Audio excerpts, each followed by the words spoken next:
And we'll start with Jerry will be the first to answer this question. We went from being energy independent to depleting our national reserves. Tell us about your position on energy.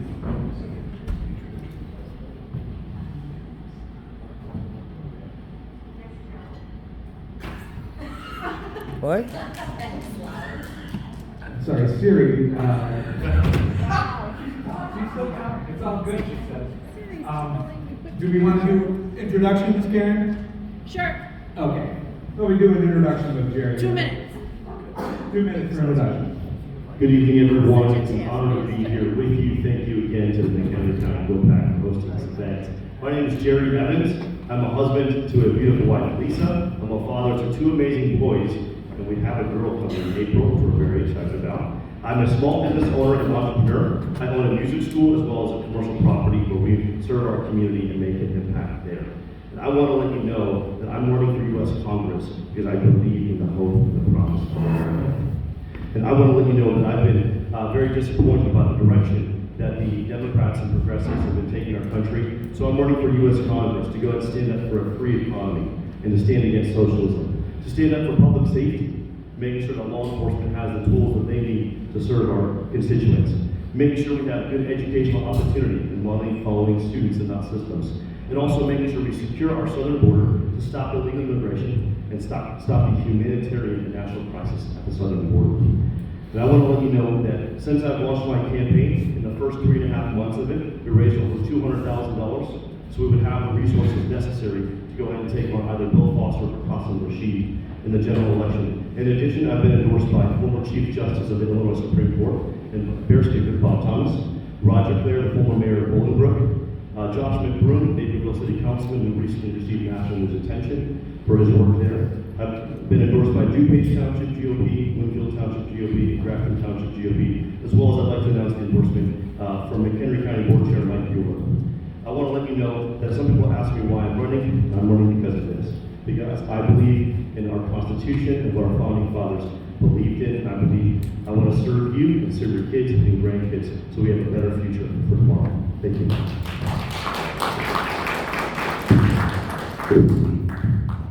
Hi, my name is Susan Hathaway Altman, and I come to you from the lovely city of Geneva, Illinois, in Kane County, and I live with my incredible family.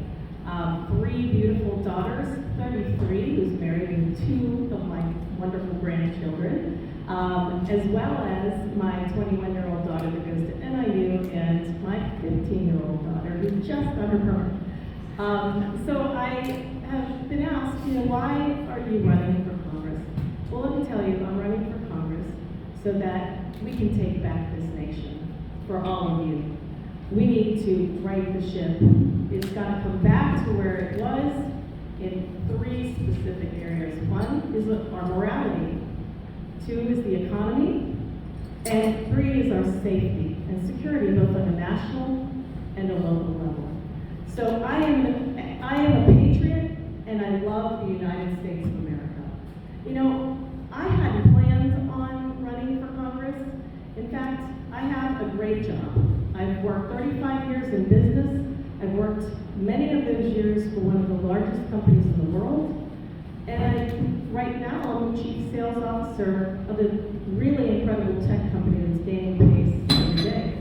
But the reason I did is, one day I woke up during the pandemic, and I had a calling, and I knew because I saw my rights, my freedoms going out the window, and I thought about everyone else.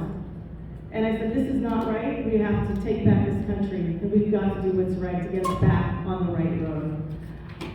And my background has a lot to do with business development. And what that is much of negotiations. And right now, if you know what's going on in Congress, you realize that you need people that know how to negotiate, to talk to people, and to set people right. Thank you. Hi, I'm Dr. Ken Mercado, and I'm running for Congress in the 11th District. I'm a father, I'm a husband, I'm a physician, an attorney, and I'm humanitarian. I've gone and I've met with several thousand people throughout the whole district, and I'm there to listen. And what I've heard are key points. everybody is focusing on table or kitchen table issues. We're talking about the economy, obviously, education, safety and secure borders, and access to affordable, quality, physical and mental health care. I'm here to be your voice. I know with my background, and I've done a lot of policy writing, and I've actually been in Washington at tables when you were saying, when the people have to negotiate. When the cameras are on, they're yelling at each other. When the cameras are off, they'll say, oh gosh, how's your sister Susan? Is she getting better? Oh good, that's fantastic. So I know that I can work with everyone. Not everyone, I mean there's extremes that I'm not going to be able to do that. But I'm running, as I said, running to go ahead and be your voice. Be your voice.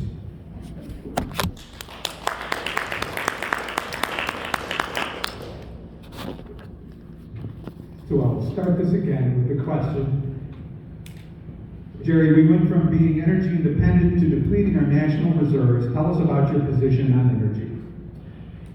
So I want to let you know that it's been very, very disappointing how the Joe Biden administration took us from being a net exporter of energy to not being a net exporter of energy. So I want to let you know that we need to be focused on being a really solid and strong net exporter of energy. I believe it needs to be an all of the above approach. I believe we need to reopen the Keystone Pipeline. We need to be much more free with allowing government leases on public lands. We need to make sure we're utilizing our American oil and clean natural gas, and make sure we're also developing the infrastructure and technology to improve what we have for future generations. But again, ultimately, I believe in all of the above approach. We need to stop limiting energy corporations from serving our people. And it's also in our national defense interest for this to happen as well. Thank you.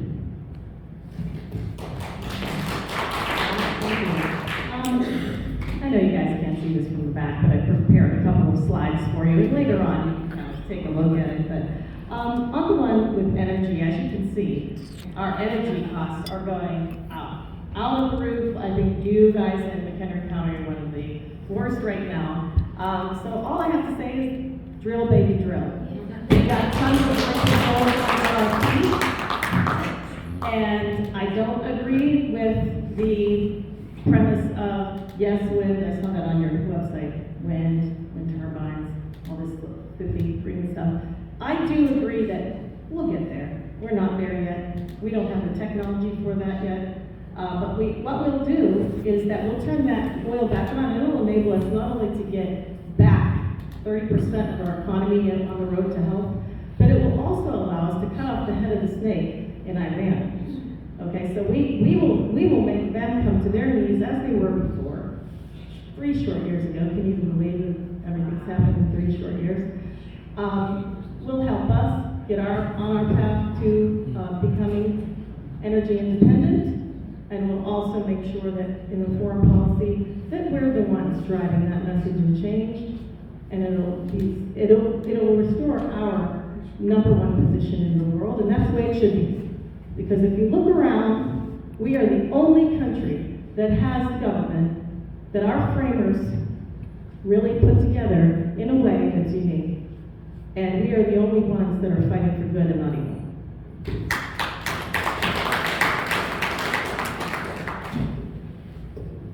Obviously, energy independence is incredibly important. And I will go ahead, and she stole my line, which is drill, baby, drill. One of the things that we have to do is that we have to work on the multifaceted thing, but you cannot stop the carbon train right now. There's nothing that I've seen as a scientist, as a physician, that I've seen that is that would allow this to happen. But I think what we need to do is spend and focus on the energy sources that we have. I applaud the idea of going towards renewable energies, but you cannot do that until you have the technology to do that. You need to have backup batteries. You have to have things. We've had things in Illinois.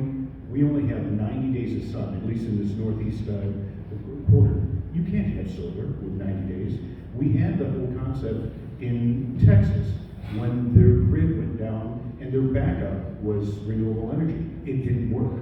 So until you get to that point, we need to go ahead and exhaust what we have until we can convert to a more reasonable and a slower transition. I know that I was told that this carbon is going to go ahead and cause all sorts of issues. Well, I take care of my cousin down in Florida, and I was told that by 2012, New York and Miami were going to be underwater. I walked out on the beach with my cousin. I didn't jump off the second floor to go into the water. So whatever they're saying, there may be some validity to it, but I can tell you it's way slower pace than they're talking about. And we need to go ahead and concentrate on our fossil fuels and working on it and being energy independent. Thank you. You did first shot at this next question. So, our economy is a mess. I think that's an understatement. What would your top economic priorities be? Okay. Well, again, energy independence is number one. There's numbers out there. The gas prices are going down, but that's only because it's an election year.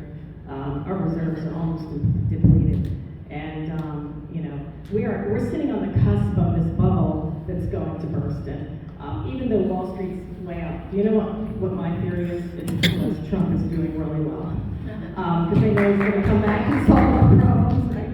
So that's number one.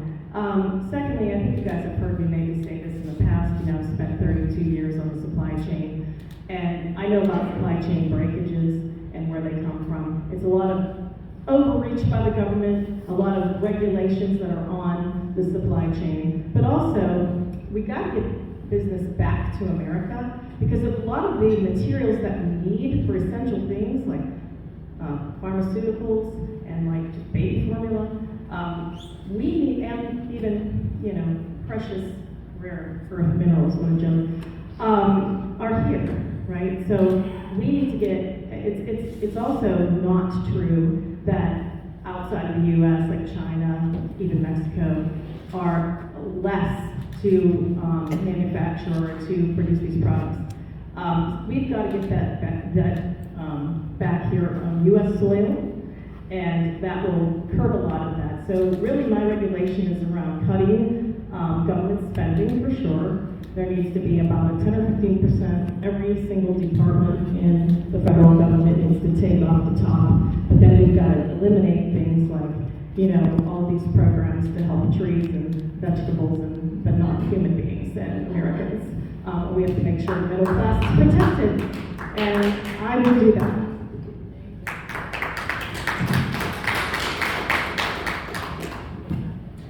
As far as the economy goes, we need to thrive. In order to thrive, we need a pro-growth economy, and this means lower taxes, deregulation of the markets, innovation across all sectors. We need to incentivize companies to stay here. Anytime you see the slide, the chain where you're going ahead and doing that, they're talking about keeping everything. If they're going to take it away from China, it's going to be Malaysia or it's going to be Vietnam. No, we need to bring everything back here as much as we possibly can, because we need to create well-paying jobs. We need to incentivize people to stay here in any capacity that we can. But we need to invest our monies in infrastructure, and we need to create well-paying jobs and stop all this wasteful spending. That we need to drive innovation. Susan made a good point about pharmaceuticals. During the pandemic, that's when we found out that Zithromax, which was the #1 prescribed medicine for COVID, was made in China. Why can't we make that here? We've got all these pharmaceutical companies that are here. We have things like that. There's so many things that we can make here. I've met with the Illinois Manufacturing Association, and their biggest need is to go ahead and get well-trained people. Well, there are government programs that will help go ahead and do apprenticeships and learning facilities. So anything that we can do to help as many people as we can to bring more paying jobs here and bringing jobs back to our community. That's what we need. We need coming back to the 11th district. Thank you.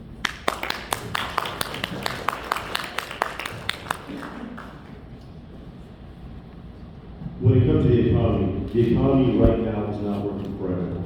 The Joe Biden administration is taking us towards an economic cliff. And that's wrong. It's actually uncompassionate.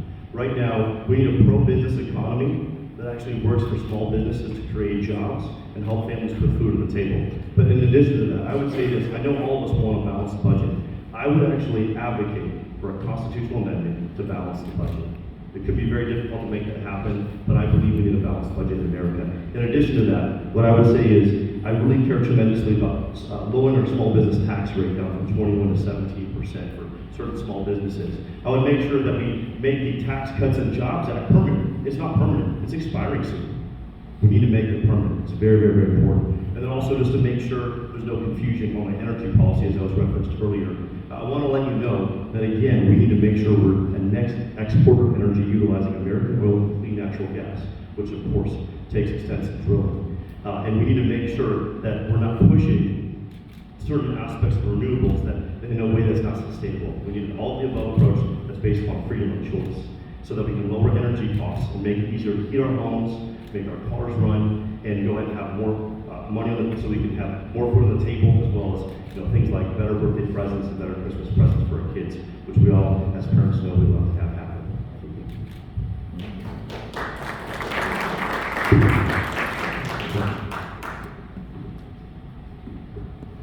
Mr. Mercado.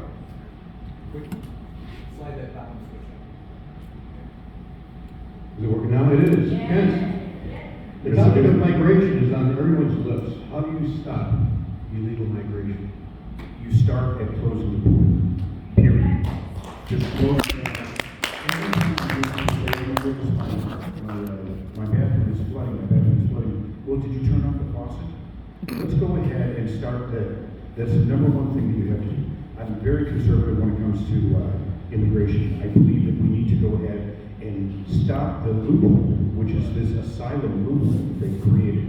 The idea of asylum, there's supposed to be 25,000 people a year that qualify for asylum.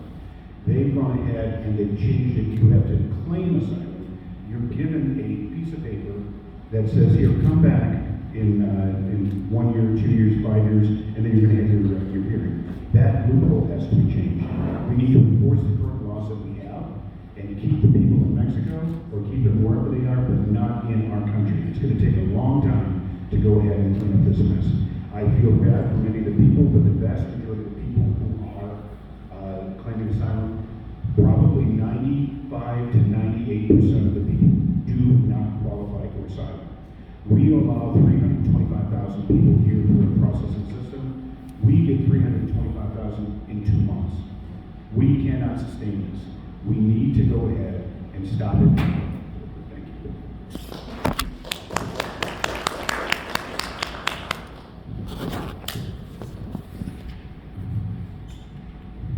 The immigration issue at the southern border is not only a humanitarian crisis, it is actually a national crisis. And we need to treat it as such. I want to let you know we need to secure the southern border. We need to make sure we have a solid and consistent border wall or border barrier across the southern border so we can stop illegal immigration. And make sure we also are empowering our border patrol agents by making sure they are compensated and given the tools they need appropriately, as well as making sure that there are enough of them so they can do their job. The Biden administration is not willing to give them the resources to do their job, and that's immoral. We all know that. And so I want to let you know, we need to make sure we're ending catch and release. When an illegal immigrant comes across the border, which is breaking the law, they get caught, go through a process, and they're released, and who knows if they ever come back to their hearing. So we need to stop that. We need to verify. And I want to let you know that I will stand strongly to go ahead and secure our southern border. We need resolve. We need will to do that. It's not easy, especially up against the administration, the Joe Biden administration, but I will do that. And also, we see fentanyl coming across our border. That last year, the amount of fentanyl seizures could have amounted to over 300 million deaths. And so we need to go ahead and stop the fentanyl, stop the drug trafficking, stop the human trafficking, because I believe that's the compassionate approach. Thank you.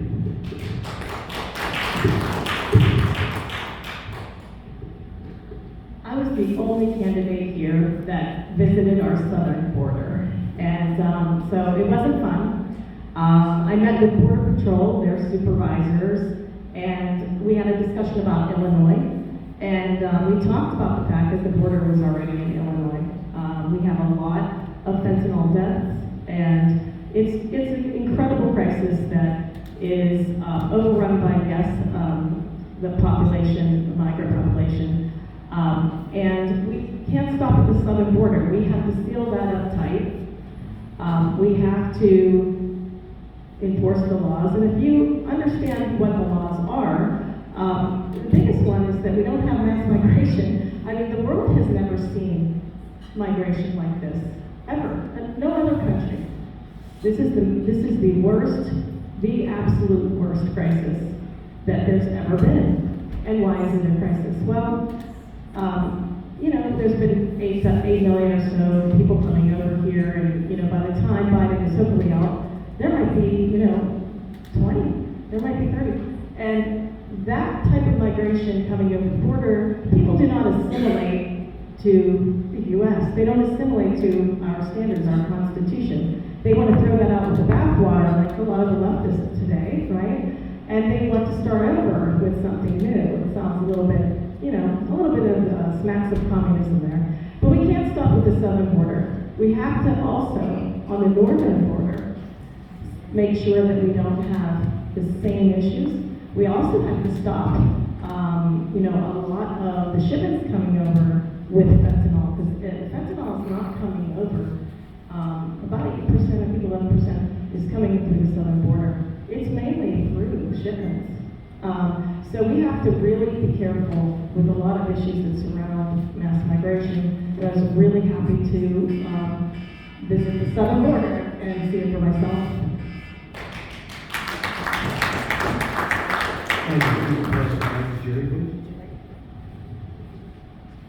Jerry, millions have crossed the border in one way or another. What would you do with the ones who are already here? I'm sorry, could you? Millions have crossed the border in one way or another. What would you do with the ones who are already here? Yeah, that's a great question. So I think first off, of course, we talked about solidifying and securing the southern border. We understand that there are a number of states or a number of cities or principalities that have called themselves sanctuary cities.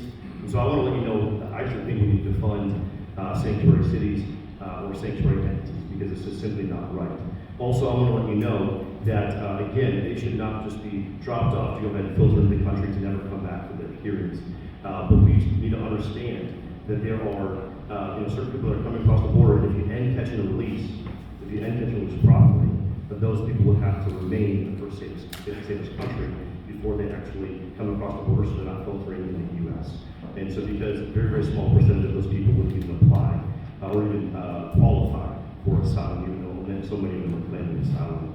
And so those are the main things that I would do. But also, Chicago and other places, they're going to have to deal with the problem that they started, because this is a problem that they started by becoming a sanctuary city. And again, people that are coming across the border shouldn't just be benefiting of catch and release, but again, should be not let into the country and be taken out of the country. Thank you. The biggest deportation action that we've ever seen. That's what we do. And we start with the criminals. We are on the precipice of another 9/11 because of who we've let in here. And we've caught a lot of them with horrible backgrounds.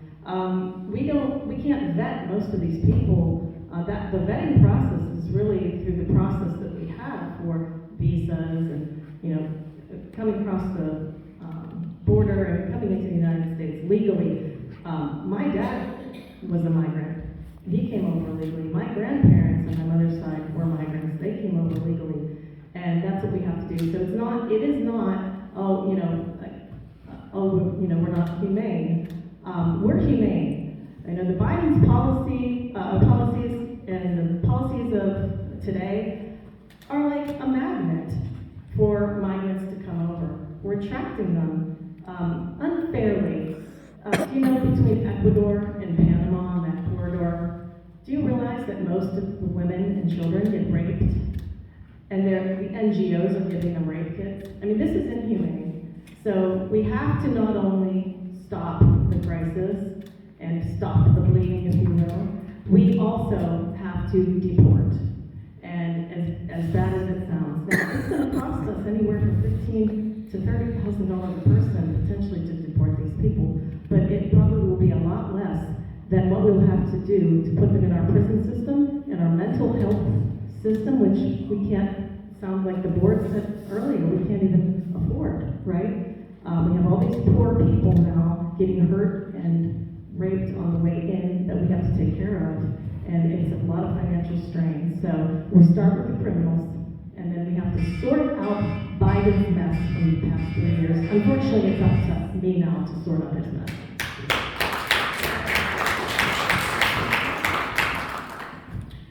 In 1992, the number was 11 million undocumented residents here.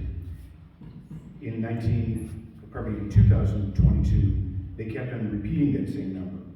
And then I just heard it again that it was 11 million. Well, if I do my numbers correctly, if 1 million people a year come into this country, that's another 30 million, you're at 40. And now, as Susan was saying, about 8 million have come in the last 3 years under this.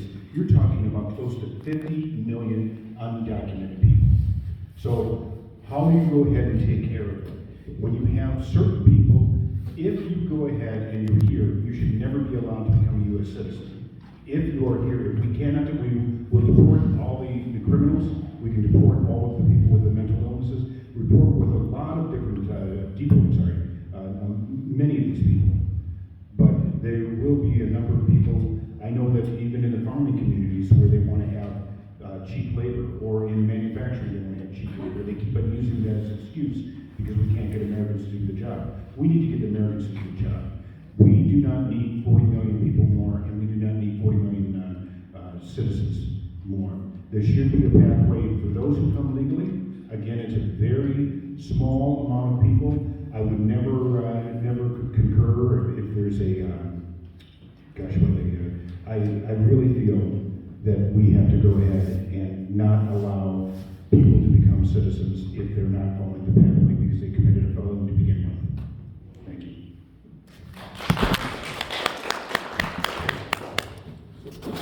Okay, we're going to switch gears here a little bit.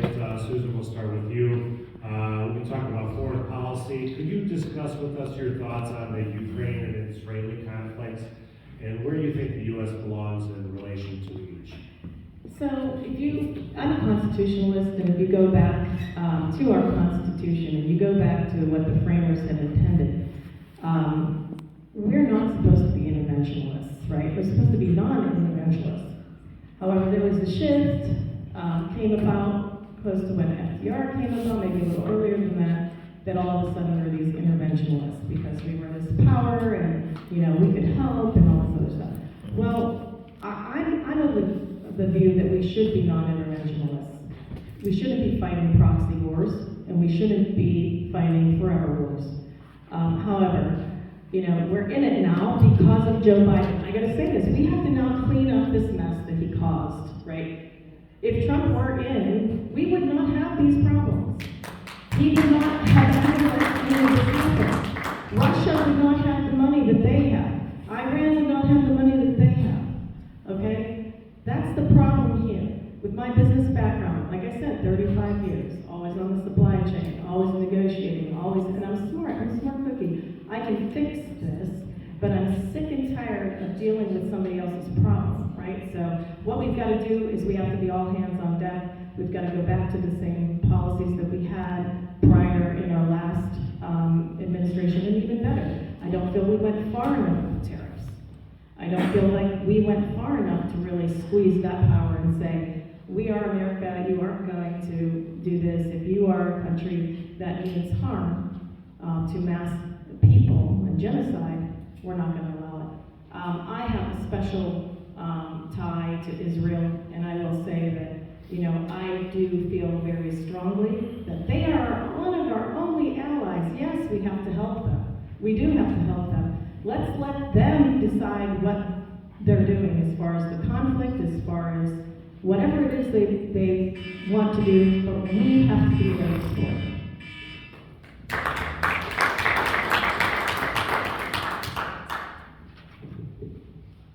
Same question, what would you like me to repeat it? Please. Discuss with us your thoughts on the Ukraine and Israeli conflicts and where you think the U.S. belongs in relation to each. Okay, we need to go ahead and view these a little bit differently between the conflicts of things. In Israel, I support Israel 100%, but neither one would I give blank you need to go ahead and if you need something, we need to get, let me go back to Ukraine first. Russia is on the offensive. They should not have invaded. Again, Biden allowed that to happen. And I'm very disappointed with the people trying to go ahead and get more and more and more funding for Ukraine. We can help them, but we also have to recruit our NATO allies and our other people to go ahead and help. We should never write a blank check. If you need military equipment, we can provide it for you. Enough to stave this off. And this is going to be, I've listened to so many pundits, this is not like a 1 year or a 2 year type of a thing. They're planning on doing this like in Afghanistan. And that actually burnt out Russia. And that's why they had to burn out the Soviet Union. As far as Israel, I think that we need to go ahead and provide some humanitarian aid to the Palestinian people, but nothing to Hamas at all. I think we need to go ahead and allow this conflict to go ahead. This is a war that they're having, and they've had it for hundreds of years. So for us to go ahead and change something and start proposing whether you want to do a two-state solution or however we're doing it, that's not what our part is, and I don't want to intervene in there. We will help you go ahead and resolve this conflict, and we'll provide mostly financial and military equipment for Israel and for Ukraine, but it has to be limited and it has to be budgeted. If you're going to go ahead and do something, you can't just go ahead and say, well, I need money. Well, how much do you need? $100,000 or I need $100 million. They devalued planes so that they could give another $35 million. They gave $100 million worth of supplies, and they said, oh, oops, here's another $35 million because we overvalued it, and so it's actually $35 million. No.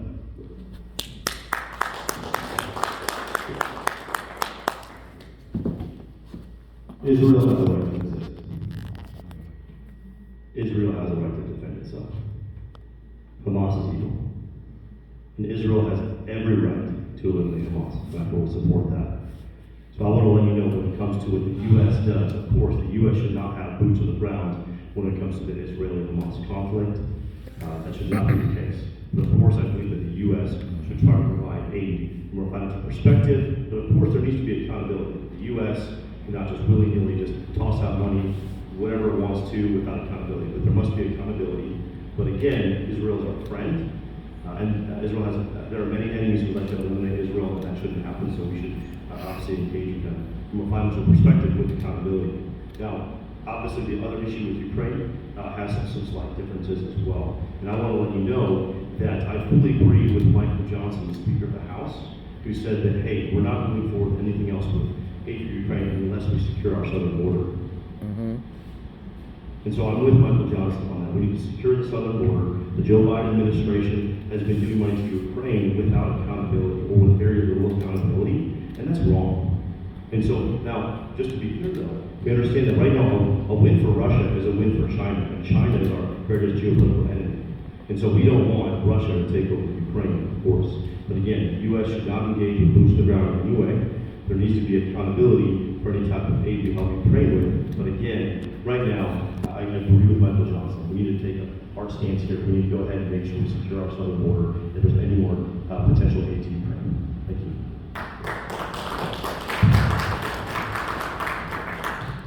Okay, we'll continue down the path of foreign policy. Talk to us a little bit about China and how the U.S. Should regard Chinese.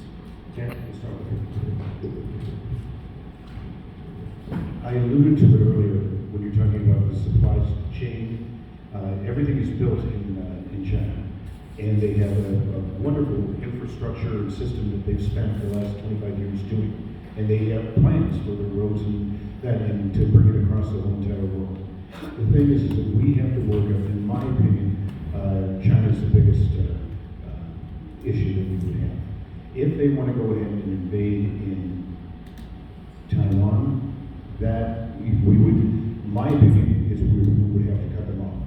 Cut them off and never buy anything from them at all. The problem is that we don't have the infrastructure. We don't have the supply chain to go ahead and do all these things. So working on tariffs, working on negotiations on things, we need to continue to build more things here, and we need to go ahead and bring back more to our economy, back to our country, so that China will not, because it's all financial. It's all financial because ideologically they're different. They have a different the system that we have when it comes to trying to be helpful to the world, they're there for themselves. And I think we need to go ahead and really concentrate and focus on bringing jobs and bringing a lot of manufacturing back here to our country. Thank you.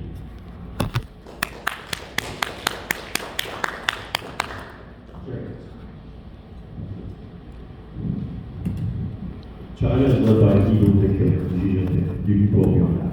He's an evil dictator that murders his own citizens, especially the Uyghurs. So you don't play softball with China. You don't play softball with Xi Jinping. You got to play hardball, more than that. First off, we need to make sure we're engaging in fair trade practices. China should not be taking advantage of trade when it comes to the U.S. to enrich themselves and hurt our economy. Secondly, we need to make sure we gotta stop going into debt to China. We've got to stop it. That's not in our national interest. We need to find ways to end those things. And also, in addition to that, we need to have a peace through strength philosophy return again. Joe Biden administration is weakness, and weakness. That's our philosophy. Oh, and by the way, there's more weakness after that. We need strength. We need to go ahead and indicate strength and tell China that we're not going to allow them to go ahead and try to dominate the world with the evil intentions that they have. And Joe Biden, unfortunately, had a horrible, uncompassionate nature of withdrawal from Afghanistan. And that emboldened people. That emboldened Iran, which obviously funds Hamas. That emboldened Russia to go into Ukraine, and it's emboldened China to look at going into Taiwan. Just to be clear, my wife is half Taiwanese. My mother-in-law grew up in Taiwan. We have relatives back there. In fact, they're talking about going back there for a trip, and I'm going, uh-oh. But I want to let you know that the United States needs to have a peace through strength philosophy to let China know that, hey, you're not going to do this. You're not going to go take over all these nations. You're not going to want to mess with us. Thank you.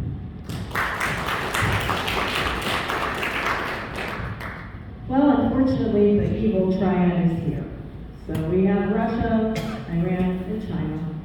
And it's reared its ugly head to the point where it's put all of us at risk in this country.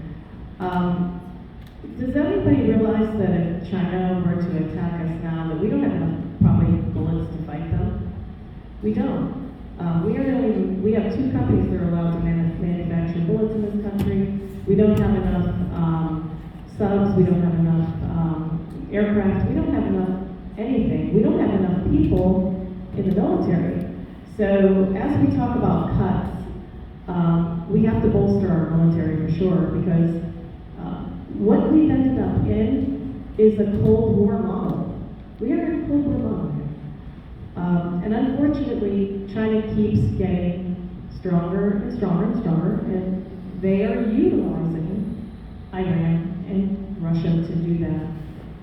And you know that this unfortunate situation in Taiwan is going to happen, only because our response is so weak.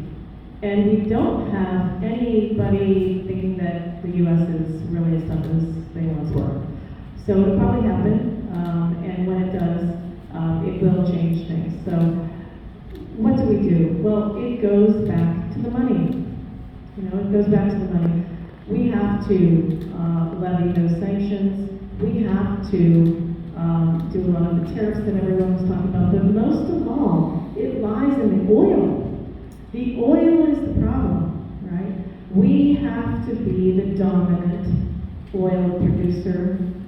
And if we are, then we can levy all of those sanctions. We can levy whatever the heck we want. We'll be in a position to really be able to thrive. And right now, we aren't. We're weak.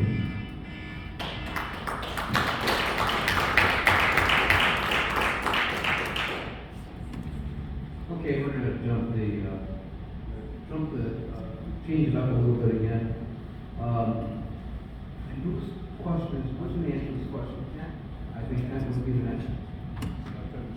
Jerry. Okay.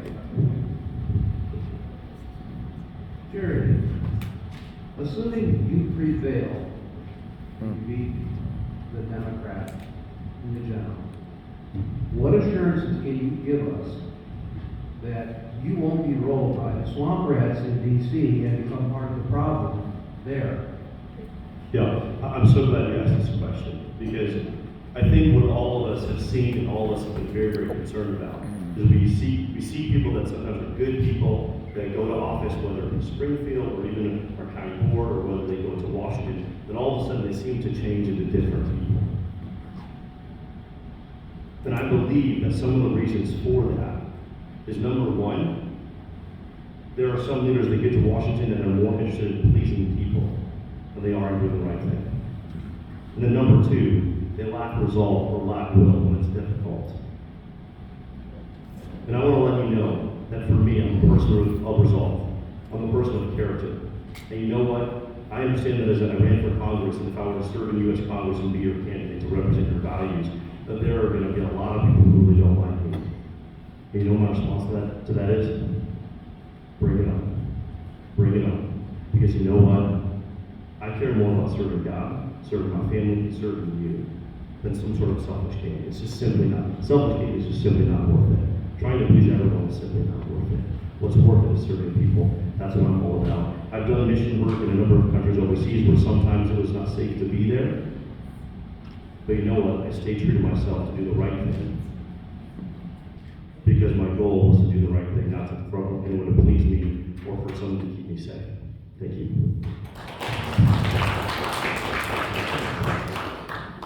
Can I reread that question for you? No, I think I have it. I have absolutely no special interests. In fact, going to Congress is a big pay cut for me. I'm doing it because I love this country, and we have to get back to the right way of doing things, morally, economically, and for our safety, and we're not there. And believe me, I could have taken the easy route. You know, I think about a lot of people ask me, why are you doing this? Because, you know, there's a lot of implications to this, right? There's family, you know, your family's looked at, and there's many things that can be said that, you know, you're in a position of power now, and you're scrutinized, right, as a person. But I can tell you, I think it's all about vetting your candidate. You have to look into our backgrounds. You have to look at where we've come from. You have to look at what it is. I've got a lot of passion. I've got fire in the belly. That's why I know I'm the best candidate. And I'm just saying that because it's true and for no other reason. I think that you can tell that if you really looked into what I do on my off time, many, many, many charitable things. I believe in life. You know, my husband and I, back in the 80s, when we got married, we couldn't have children at first. And I adopted a child, but it was from 9 foster kids. Look into our backgrounds. So I had 9 foster kids. You know, it's not about money. I mean, it might be all about the Benjamins for some people, but for me, it's really about character. It's about commitment, and it's doing right for all of you. Doing right for all of you. I'll be fine if I'm not elected. I'll go back to my wonderful life. I have a wonderful life. I've got great kids, great dogs, you name it. But I'm the one that can drive this change because I'm the leader at this table. And I know that I will never take a dime. That's why I'm so careful who I take money from.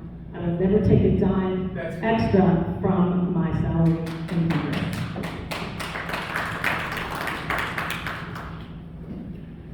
You know, I have a couple of things. One, I'm retired, and I can remain retired. I'm a physician and an attorney, and I do a lot of other work that I can do. I believe in term limits. That's one thing. So that I'm in my 60s, they're not going to go ahead and get me in there for 10 years or 15 years or 20 years and be able to go ahead and stroke me and keep me going. The biggest thing is that if you want to have somebody who's there, take a look at Bill Foster, who's been there now for 12 or 15 years. I mean, if you want to continue that way, vote for Bill. I mean, he'll give you more. He'll give you more taxes, more crime, more regulations, more migrants. You know who gets less is us in the 11th district. So I'm here to help so that we don't get less safety and we don't have less take-home pay. I'm here to help the constituents.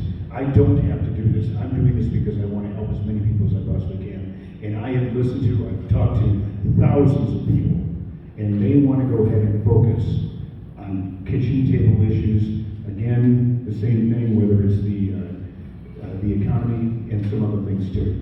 So economy, safety, education, everything else like that. They're not going to be able to persuade me or go ahead and do that. There's no amount of money that they can do. Well, no amount of money. Thank you.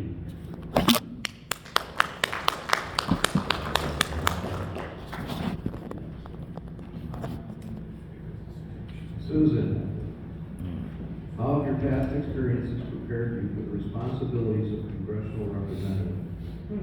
That's a great question, actually. When I was younger, I was a child of a military family.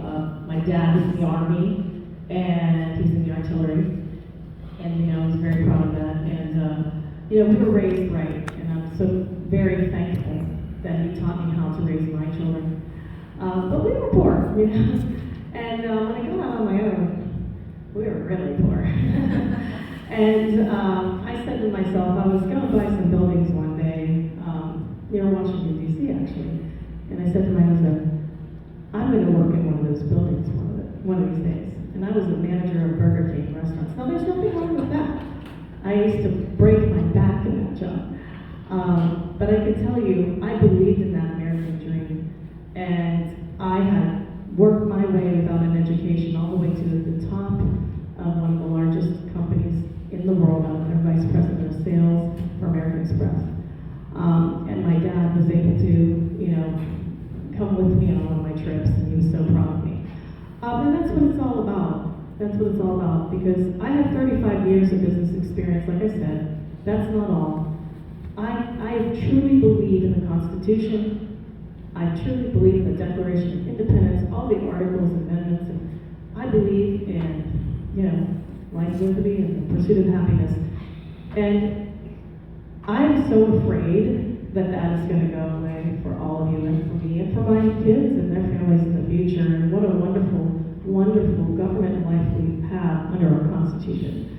So I'm prepared because of my business experience, but I'm also prepared because I've got incredible life experience.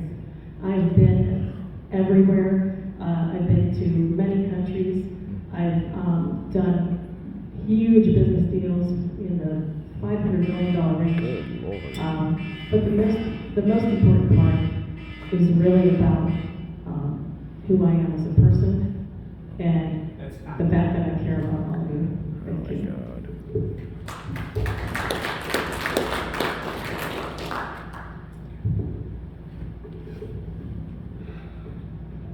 I think this is a wonderful question, but my background is what distinguishes me from the other candidates. I'm a doctor, I'm a lawyer, I'm a philanthropist. I do a lot of humanitarian efforts, including going ahead and doing medical missions, international medical missions. I've been able to donate hospital beds for Katrina. I've been able to go ahead and get $10 million worth of supply for the war. As a surgeon, I did amputations in the street in Haiti. I know how to negotiate. I've had hostile situations in both and things. I've written policy for the Joint Commission for at the state and the federal level. I'm very familiar with how the inner workings of things go, and I have some lobbying in my background. I know how to go ahead and communicate. I know how to talk to people. I think the biggest thing that I have is life experience and having a wealth of experience from a huge different variety of factors that I will be able to bring into whether it's negotiations or whether it's listening. There's skill sets that I have that I've been able to maintain because of my background. I've been very blessed. Thank you.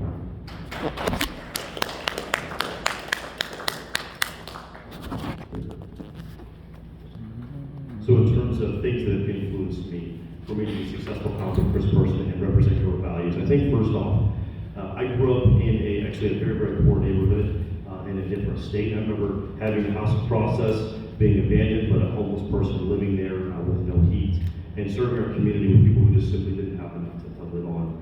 And I remember bringing up that background, just being thankful for what I have, and thankful for my parents and the great upbringing that they gave me. Thankfully, my father, because of his change of employment, we were able to shift into the middle class area in the second half of my childhood. But I want to let you know that I care tremendously about the poor, tremendously about those who are disadvantaged. In addition to that, I also took some time to train missionaries and do mission work and go overseas to other countries and serve other people in spite of the fact that it often necessarily wasn't safe. And because of that, I care more about other people and care more about serving my family than even my own life itself, because it's not about me, it's about serving other people. In addition to that, I've been a small business owner. No one handed me a music school. No one handed me a commercial property.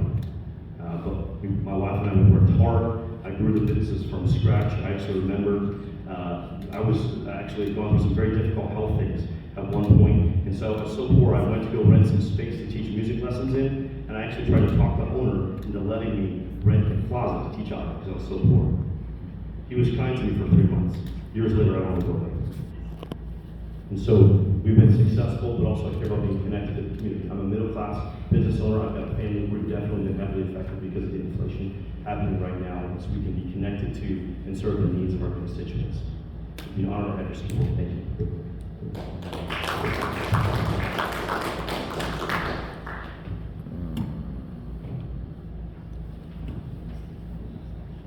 And Karen. Carol Sweeney from Right to Life. She's gonna do the thing.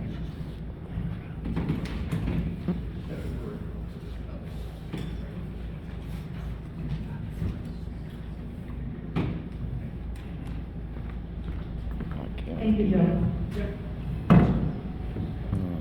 My name is Carolyn Sweeney. I'm the president of Right to Life, and I'm here to ask questions about the Right to Life. Okay? Since there are candidates who like to brush off the life issue, claiming that Roe versus Wade makes it no longer a federal issue but a state's rights issue, what it actually did was make Roe versus Wade no longer the law of the land. Nothing prevents new laws from being for or against life. Other bills could impact this issue too. It's a slippery slope, like most things. There could be bills that propose that a 15-week ban on abortions. In fact, President Trump said he'd support a 15-week ban. Please raise your hand if you would answer yes to this. Would you support the proposal for a 15-week ban on abortions? Can I ask a question to present that? Are you referring to federal or are you referring to, she's referring to federal? I'm referring to federal. There is a bill to reinstate parental notice for abortion at the federal level, which would apply to all states. Would you support that? Reinstating parental notice for abortion at the federal level. Many are lobbying for the interstate trafficking laws to be passed, forbidding non-guardians from bringing minors over state lines for medical procedures, including abortion. Please raise your hand if your answer is yes. I'm sorry, can you just repeat? Yeah, repeat that. Many are lobbying for interstate trafficking laws to be passed, forbidding non-guardians from bringing minors over the state lines for medical procedures, including abortion. Would you, if your answer is yes, support this? All right, very good. Well, thank you. Thank you, Karen. Okay, we're going to take another 5-minute break, and then we're going to do a straw poll